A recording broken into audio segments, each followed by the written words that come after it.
Yes, sir. Yes, sir. Yes, sir. You already know what it is. Yo. Rock roll. I'm a vet, cashing out a check. We in the building. We bite. I'm your boy Mouse One. And I'm your boy Beezy and Shard. You already know what it is, man. I'm saying. Out in the wizard on the ones and twos in the background. Yes, sir. Bless up. We getting ready to get back in the mix, back in the groove. We got football brewing. It's about to take off. You got you got conversations in both basketball and football that have been talked about in recent weeks. One of the greatest topics I saw come up was this Cam Ward. I'm sorry, that's my quarterback. My fault. Wrong Cam. Cam Newton versus Jalen Hurts. People talking about, who's the better quarterback, or who would be the better quarterback, or who would you have for your franchise? How do you feel as an Eagles fan? I want to ask you first and foremost. How do you feel as an Eagles fan? Who would you choose? All right, so my answer is gonna be Jalen Hurts outright. Wow. Hold on. So I'm gonna preface this by saying I'm a Florida Gators fan. So I knew about Cam Newton before your average fan knew about Cam Newton going to Auburn. He originally backed up Tim Tebow. Yes, sir. On the Florida Gators. Uh-huh. So I was aware of all the greatness that Cam had in him, possibly for the league, right? Makes sense. Okay. He goes off to Auburn, does amazing things. Puts the whole program on his back for yes. From a talent aspect, as far as like, you are a physical freak, you know what I'm saying? You are a one-of-one, damn near, like you are the prototype quarterback that can shoulder the load from a talent aspect. But Jalen Hurts is that as far as heart. You can't teach heart. You can't teach heart. You can't teach like whatever the it factor is. You cannot say Jalen Hurts does not have that. No, he has the it factor. Like what people say, man, you got a cannon for an arm. You can run. You're mobile. You can do all this other stuff, but you don't have it, right? That's what Jalen Hurts has. And as we're coming off as an Eagles fan in the city of Philadelphia, coming off of a Super Bowl, there's no way I could take Cam Newton. Second appearance from Jalen Hurts and finally breaking through and winning. There's no way I could take Cam Newton over. From a talent, just, hey, 11 on 11, go out there and give me your best highlight. Cam Newton's probably going to give you that. Jalen Hurts is only one of 3 quarterbacks to beat Patrick Mahomes in the playoffs. This is what I'm saying. And when you go back and look at all these AFC quarterbacks that they love and love and love, it's like predicting the Super Bowl. Your Lamar Jacksons beat them. Your Josh Allen's beat them. Your Justin Herbert's like all the head ups with the top fives. He did his thing. Mahomes multiple times. He has multiple wins over biggest you know stage. I mean? So I'm absolutely going to take Jalen Hurts. I would be a fool not to, seeing as he molded his game. Tom Brady-esque, if you will. Yeah. From the first Super Bowl of really outdoing. He started as the greatest general game manager of all time. Right. So 3 Super Bowls was not Tom Brady being the best player on the field. This is what I'm saying. If you're malleable and you're able to shape shift, if you will, we saw Jalen Hurts in the first Super Bowl outdo Patrick Mahomes by the numbers. Both right? Super Bowls. But specifically the first one, right? Yeah. Okay, cool.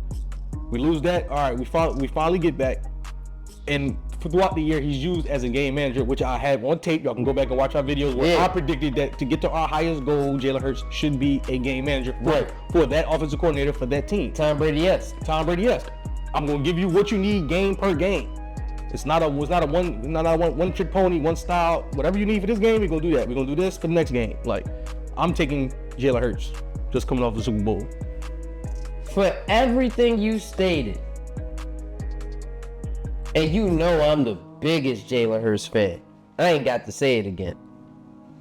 For every reason you stated is exactly why I'm taking Cam Newton. I will say, in regards to what though?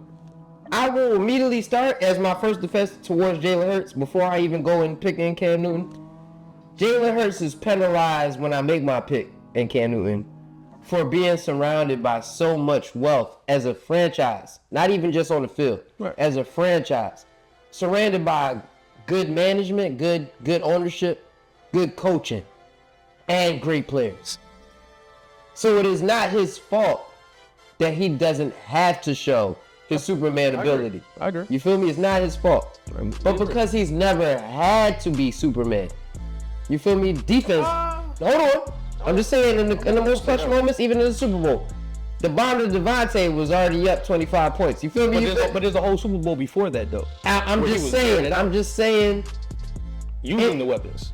He had the weapons. He did what he was supposed to. But we saw Cam Newton, and I'm going to go back to Auburn. They had 7 wins before he got there. They had like 8 after he left.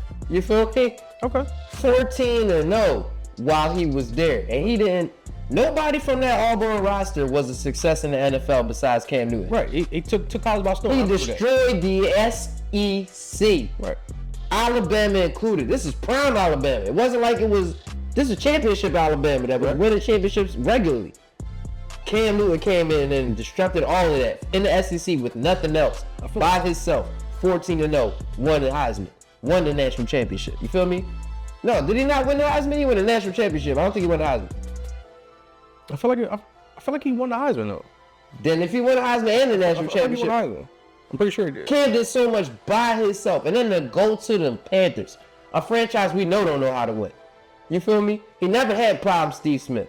The only prime wide receiver Cam Newton never had, none. He had a prime tight end, Greg Olsen. In the interest of fairness, Steve Smith was still really good though. Steve Smith was the shit for the 3 years he might have. 2 to 3 years he might have. He wasn't like prime. He wasn't Super Bowl prime, but he was still a really good wide receiver though. He was really good. But my point is, really good. We know he didn't have the best Steve Smith when he had Steve Smith. You feel me? We've seen monster Steve Smith. You feel me? He had Greg Olsen. He had Luke Kuechly on the other side of the ball. That was carrying the defense. But I say to the point that he went to a Super Bowl and faced probably the best defense that year in the Broncos defense. Von Miller was a beast that year. That defense was sacking everybody. That was no fly zone. You feel me? You couldn't do nothing. But he was the MVP though. He was MVP, and even to that, give him his credit, he carried nothing. You talking about Devin Funchess and Brown. Ted Ginn Jr. You feel me? You're not talking about Hall of Famers. You're talking about Devin Funchess and Jonathan Stewart. I agree. You feel me? You're not talking about Hall of Famers. I agree. And he took that to the Super Bowl as a player that already took Auburn to a national championship with nothing. You feel me? The man is a one-man army, and that's why I picked Cam Newton. You don't have to have everything else for him to succeed. We see Jalen Hurts not have his best option at wide receiver and fluster. But Cam, it don't matter who out there, he gonna bring you to the promised land. Oh, so we broke down the initial person versus person. Yeah. I'm a firm believer that trends happen over and over again, right? Yep. So when you look at Auburn, the situation is where you say you take a quarterback and you add them to what they have or don't have, and say, here go the keys, show us what you got. That's what happened with the Panthers, right? The same thing happened at Auburn, happened with the Panthers, right? You really had that one magical year. Now Cam has always been before Jalen Hurts, he was the TD quarterback rushing leader and all that and all that good stuff, right? Necessarily, does he make the team better, or is it the LeBron thing? Like, I'm gonna look, everybody hop on my back. The momentum is going. Either you gonna roll with me in these moments, or you're not. Superman. But the same trends have happened with Alabama, right? Yeah. When you have an elite defense, you have elite weapons around you. If the quarterback is good enough, we're gonna win. You have a massive amount of running game, right? And they say we just need you to not fuck it up. And Jalen did. And there's a lot of quarterbacks that do mess it up. As you make that argument, there are a lot of quarterbacks that do that. And this is why I hate Tua, because in the moment where they felt like Jalen Hurts was gonna mess it up, they replaced him with Tua for the win. Well, that situation I believe was different because Tua gave them some oomph on the arm as far as throwing the ball right. Jalen was the dual threat. They were up against an elite defense, you know what I mean? And defenses were catching on. It's like, all right, the more tape, more tape, you know what I mean? So it's like, all right, cool. As we heard with Carson Wentz and Jalen Hurts, the team needs a spark. Right. So the spark was Tua at the time. And eventually, Hurts wound up getting the reins back for real.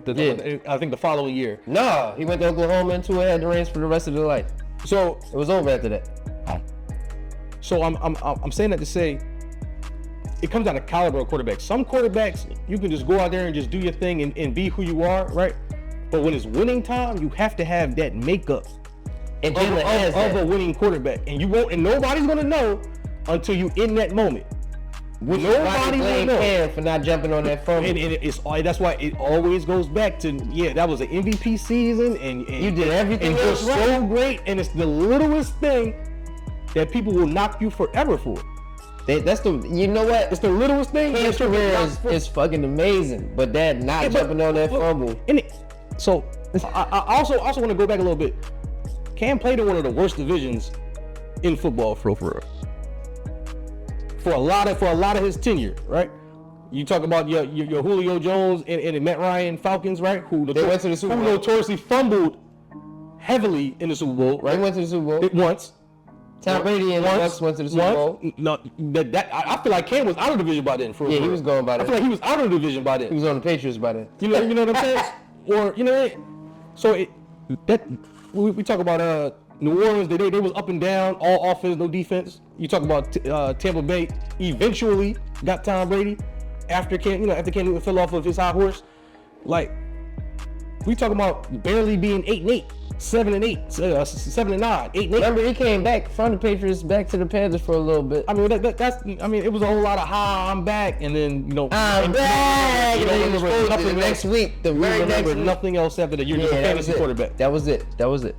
Like I said, all praise to Cam Newton for taking his talents to the highest of highs. So basically, no matter what the condition of your franchise, if you had to pick one right now, if you had a horrible franchise or a good franchise, you're telling me you would go with Jalen Hurts over Cam Newton? Because I'm picking Cam Newton. No matter what the condition of my franchise, I know Cam Newton gonna give me 5+. 5+ what? Wins. I don't know if he's gonna win the big game. He folded in the big game. I know Jalen can win the big game, but that's the end game. Right, the end game is everyone's goal is to win the big game. But the potential is there. Nobody ever says, "Can I book you for 5 wins?" Nobody ever says that. I'm drafting this quarterback because I can get 5 wins off of him. No, 5 additional wins. It's a 17, 18, 19, allegedly 19 game season soon to come. Don't tell me you can get me 5 wins. Hold on. If we get to the playoffs, it's your job. It's your job as a GM to create a 10-win team barely. Agreed.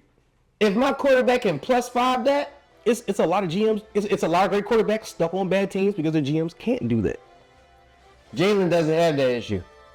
That's why it's a perfect marriage. It didn't make sense. It's a great symbiotic relationship. It's what I mean.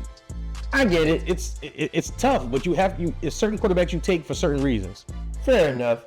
We'll get into better debates than this. This was good, though. I'm sticking with Cam Newton because I just feel like he's a one-man Batman. When it comes down to it, he wrecked the league, he wrecked college by himself. Okay.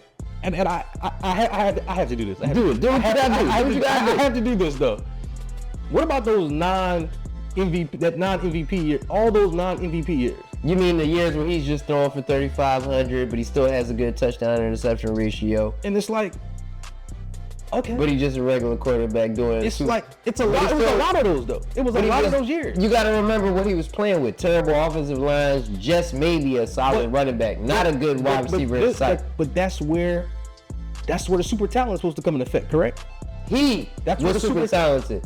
Did you see that clip of Luke Kuechly talking about Cam Newton? It was like, yo, my quarterback he got up and he was running through everything for us. It's on us to follow our quarterback through. I feel like he had an elite defense. He had Luke Kuechly. He had an elite defense. He had Luke Kuechly. No, he had an elite defense. For 1 year. No, for multiple years. I don't think it was for multiple years. But we'll get into it. Anyway, you already know what it is. I'm your boy Mouse Lion. I'm your boy Beezy and Shard. It's the Rack Room. Holla at us. I ain't even pressed, nah, I ain't finna stress, nah.